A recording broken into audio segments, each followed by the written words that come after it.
క్రీస్తునాథుని యందు మిక్కిలి ప్రియమైనటువంటి సహోదరి సహోదరులారా, ఈనాటి సామాన్య 28వ ఆదివారపు వాక్య ధ్యానాంశంలోనికి మీ అందరినీ కూడా క్రీస్తు పేరట సాదరంగా ఆహ్వానిస్తూ ఉన్నాను.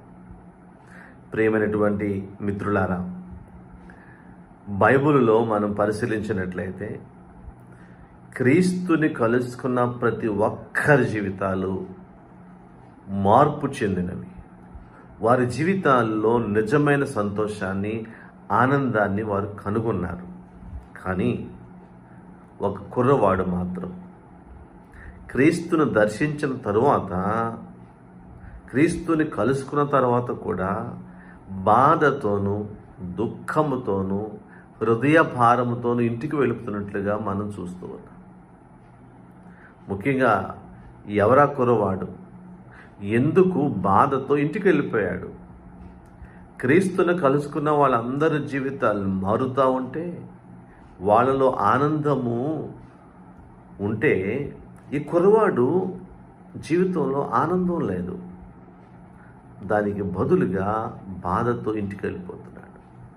కారణం ఏంటంటే, ఈనాడు సువిశేషంలో మార్కు శుభవార్తలో 10వ అధ్యాయంలో కుర్రవాడు అడుగుతున్న నిత్య జీవం పొందని నేను ఏం చేయాలని చెప్పేసి ఇదే విషయాన్ని మత్తయి శుభవార్త కూడా చక్కగా శుభవార్తలో కూడా ఈ వాక్యాన్ని మనం వింటున్నాం. అయితే కారణం చాలా స్పష్టంగా రాయబడి ఉంది. మత్తయి శుభవార్త 19వ అధ్యాయం 22వ వచనంలో ఇంకా స్పష్టంగా రాయబడి ఉంది. అతడు అధిక సంపద కలవాడగుట చేత బాధతో వెళ్ళిపోయాడు. ప్రియమైనటువంటి సహోదరి సహోదరుల, కారణం అంటే ఏమి లేదు. అతడు ఎక్కువ సంపద, అధిక సంపద ఉండటం వలన బాధ ఇంటికి వెళ్ళిపోయాడు. అధికమైనటువంటి సంపద దుఃఖాన్ని, బాధను తీసుకుని వస్తుంది. ఇది మొట్టమొదటి సందేశంగా ప్రభు మనకి ఇస్తున్నారు. సంపద కావాలి, ధనము కావాలి, మన జీవిత అవసరాలకు, భోజనానికి, బట్టలకు, మందులకు, మన జీవితానికి కావలసిన అన్నిటికీ ధనము కావాలి, సంపద కావాలి. కానీ అధిక సంపద, ధనాశ మన జీవితాలలో బాధలను, కష్టాలను తీసుకొని వస్తుంది. చాలామంది అనుకునేది ఏంటంటే, పేదరికము బాధలను, దుఃఖాన్ని తీసుకుని వస్తుందంట. దానికంటే కూడా ఎక్కువగా అధిక సంపద బాధను తీసుకుని వస్తుంది. ఈ కుర్రవాడు బాధతో వెళ్ళిపోవడం గల కారణం అధిక సంపద, ధనాశ. ధనం ఉండాలి కానీ ధనాశ ఉండకూడదు అని బైబిల్ స్పష్టంగా చెప్తుంది. తిమోతి రాసిన మొదటి లేఖ 6వ అధ్యాయము 10వ వచనం విధంగా పలుకుతూ ఉంది. ధనకాంక్ష సర్వ అనర్థాలకి మూలము. కొంతమంది అట్టి విపరీతమైనటువంటి ధనకాంక్షచే తమ విశ్వాసమును తొలగిపోయి అనేకమైన కష్టములు పాలైరి. బైబిల్ ఎంత స్పష్టంగా చెప్తుంది. ధనము కాంక్ష, ధనాశ, అధిక సంపద ఎడలటువంటి ఆశ సర్వ అనర్థాలకి మూలం అంటున్నారు. కొంతమంది ఏం చేశారట, దాని వెనకాల వెళ్ళిపోయి విశ్వాసము తొలగిపోయి కష్టాలు పాలైపోతున్నారు. హెబ్రీయులకు రాసినటువంటి లేఖ 13వ అధ్యాయము 5వ వచనం విధంగా పలుకుతుంది. ధనాపేక్ష నుంచి మీ జీవితాలను దూరంగా ఉంచుకోనండి. ప్రియులారా, ఈరోజు దివ్య గ్రంథ పఠనాలు చక్కటి వాక్యాన్ని మనకి ఇస్తున్నాయి. ధనము కావాలి కానీ ధనాకాంక్ష ఉండకూడదు, ధనాశ ఉండకూడదు. ఈ ధనాశ ఎక్కువైపోతే ఏమవుతుందంటే కష్టాలు కూడా పెరుగుతాయి, బాధలు పెరుగుతాయి, దుఃఖం పెరుగుతుంది. పేదరికం ఒకటే కాదు, ధనాశ కూడా మనుషులను నాశనానికి గురి చేస్తుంది. ఒకసారి ఒక ధనవంతుడు, అధిక సంపద కలిగినటువంటి వ్యక్తి తన ఇంటి ముందు ఒక పేదవాడు చెప్పులు కొట్టుకుని బ్రతుకుతున్నటువంటి వాడు. పెద్దగా చిన్న గుడిసె, పెద్ద షాప్ ఏం లేదు, చిన్న ఒక టెంట్ లాగా వేసుకుని కింద మరి చెప్పులు కుట్టుకుని బ్రతుకుతుండేవాడు.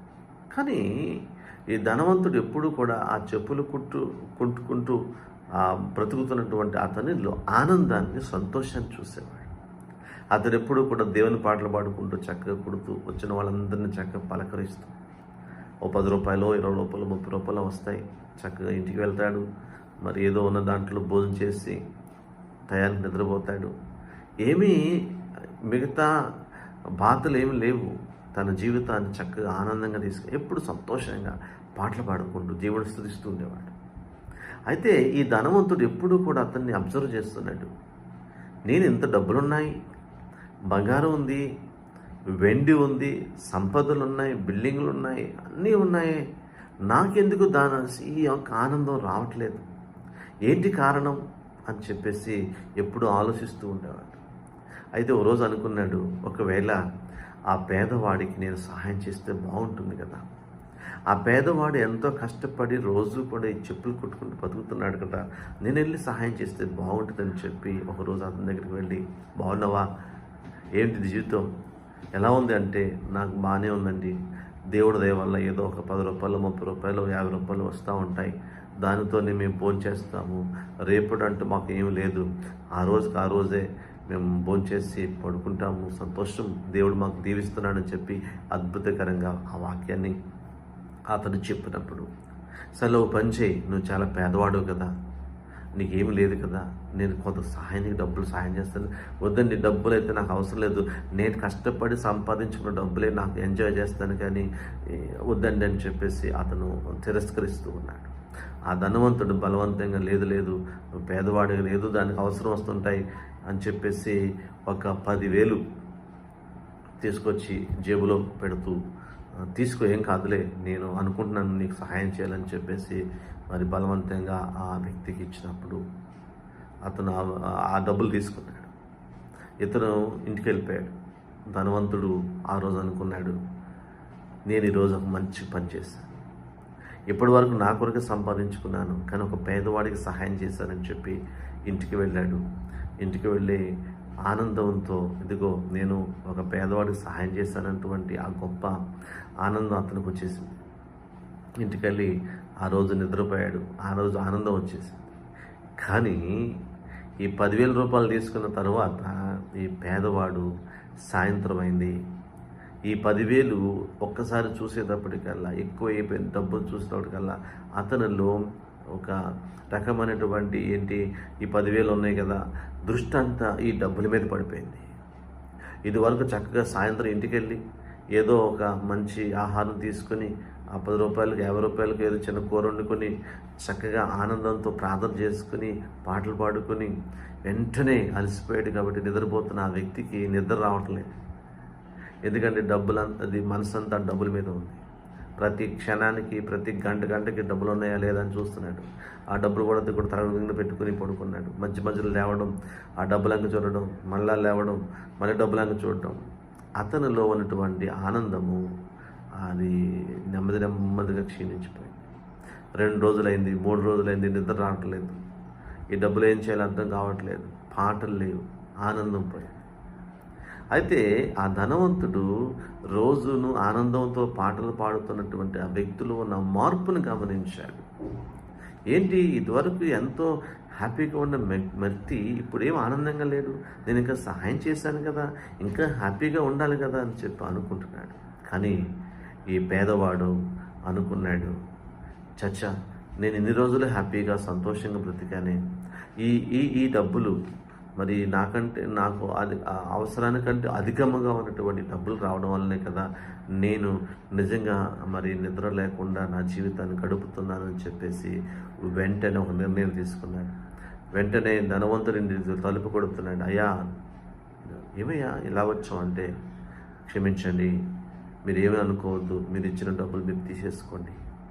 ఈ డబ్బు ఎక్కువగా ఉండడం వలన నాకు నిద్ర రావటం లేదు, నేను ఎప్పుడు ఆనందంగానూ సంతోషంగానూ ఉండేవాడిని, ఇది రావడం వల్లనే నాకు కష్టాలు స్టార్ట్ అయిపోయాయి. డబ్బులు ఉండడం మంచిది, పేదవాళ్ళు డబ్బులు కావాలి, అందరికీ డబ్బులు అవసరమే, మనందరికీ జీవిత అవసరాలకి. కానీ బైబిల్ చెప్పేది లేదా ప్రభు మనకిస్తున్న సందేశం ధనాకాంక్ష అంటే అధిక సంపద. మనకి అవసరాన్ని మించి ఉండకూడదు. మనకి ఏది అవసరమో అంది ఉంటే సరిపోతుంది.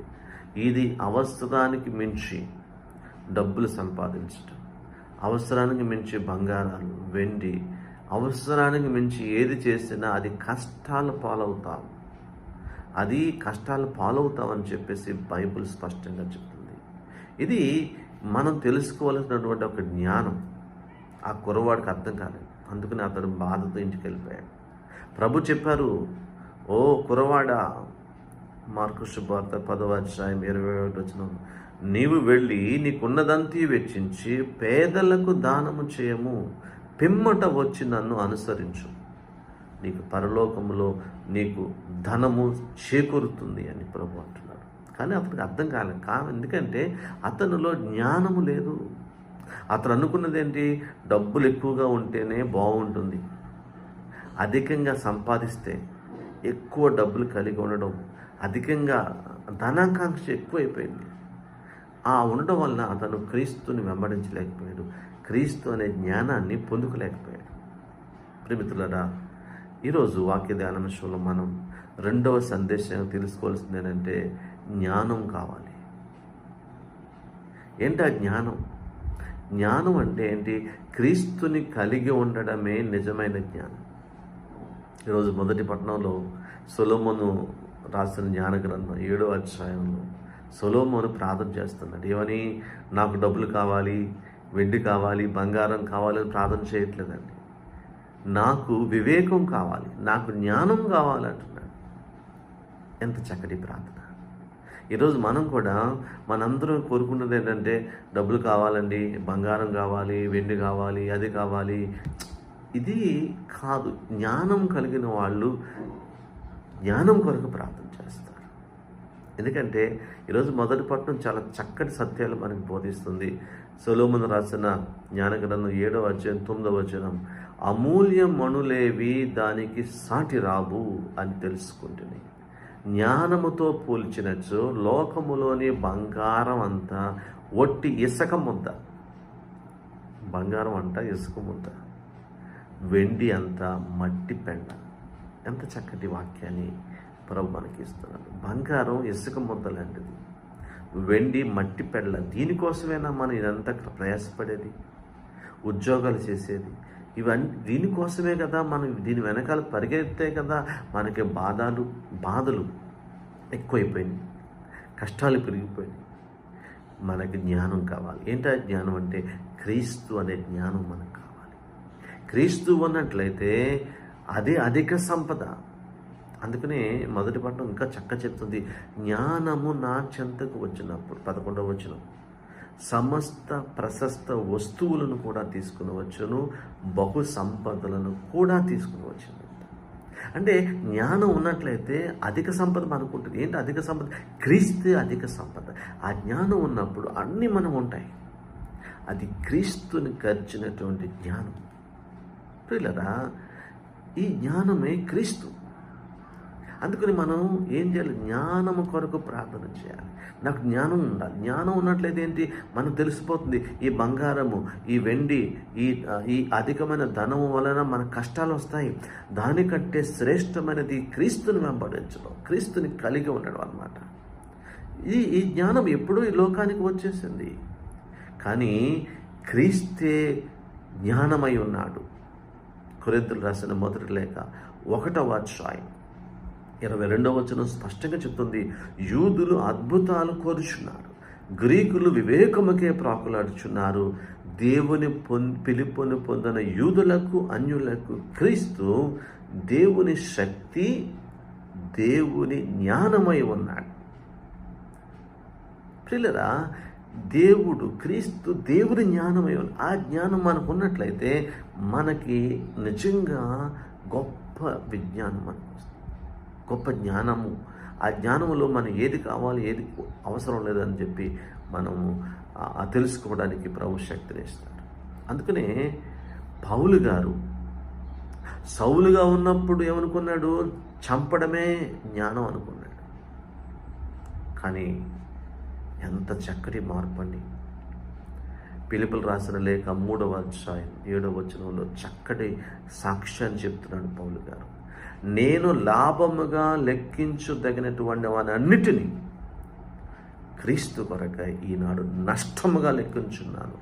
నా ప్రభువుకు క్రీస్తుని గూర్చిన జ్ఞానమునకై నేను సమస్తమును పూర్తిగానే నష్టంగానే పరిగణిస్తున్నాను.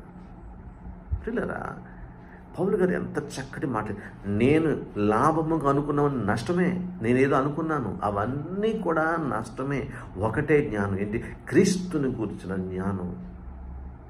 ఇది నాకు కావాలి. క్రీస్తుని గురించి తెలుసుకోవాలి. క్రీస్తు కావాలి. పిల్లరా, ఆ క్రీస్తుని గురించినటువంటి జ్ఞానము మనలను నిత్యరాజ్యం వైపు నడిపిస్తుంది. నిత్యరాజ్యం అంటే ఏంటి? నిత్యరాజ్యం అంటే ఏం లేదండి, క్రీస్తే నిత్యరాజ్యం. క్రీస్తు ఎక్కడ ఉంటుందే నిత్యరాజ్యం. క్రీస్తు లేకుండా ఎవరు నిత్యరాజ్యంలో ప్రవేశించలేదు. 10 ఆజ్ఞలు పాటించేస్తున్నాడు అన్నాడు, కానీ కుర్రవాడు 10 ఆజ్ఞలు పాటించలేదు. ఎందుకంటే మొదటి ఆజ్ఞకు వ్యతిరేకంగా తప్పు చేశాడు. ధనాశ, విగ్రహాన్ని పెట్టేసుకున్నాడు. మొదటి ఆజ్ఞే తప్పు అయిపోయింది. సమస్త వస్తువుల కంటే సర్వేశ్వరుని ప్రేమించాలి కదా.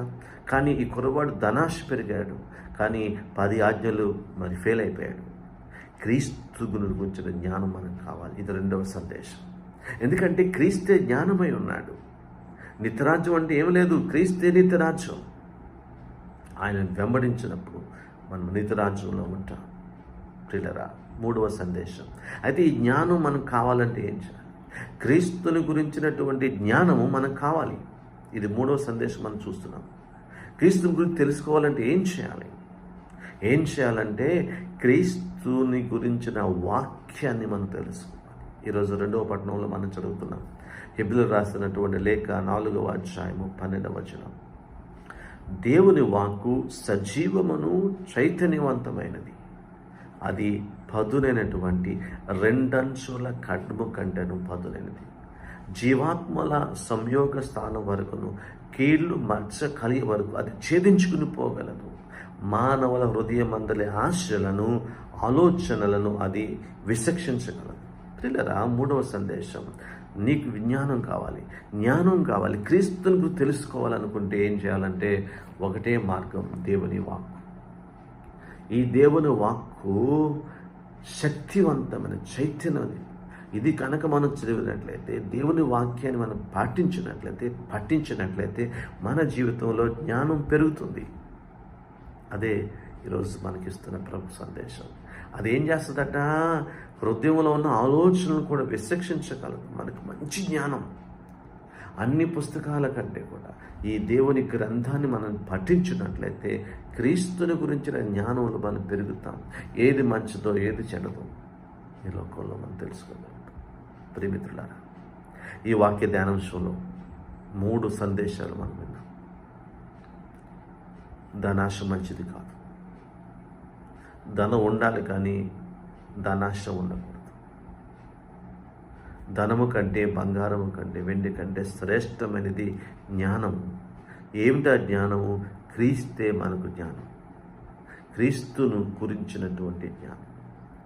ఆ క్రీస్తుని గురించిన జ్ఞానం మనం తెలుసుకోవాలంటే దేవుని వాక్యాన్ని మనం పఠించినట్లయితే, ఆ వాక్య జ్ఞానములో మనం ఉన్నట్లయితే మనకి క్రీస్తు ఎలా నడవాలో మనకు నేర్పిస్తుంది.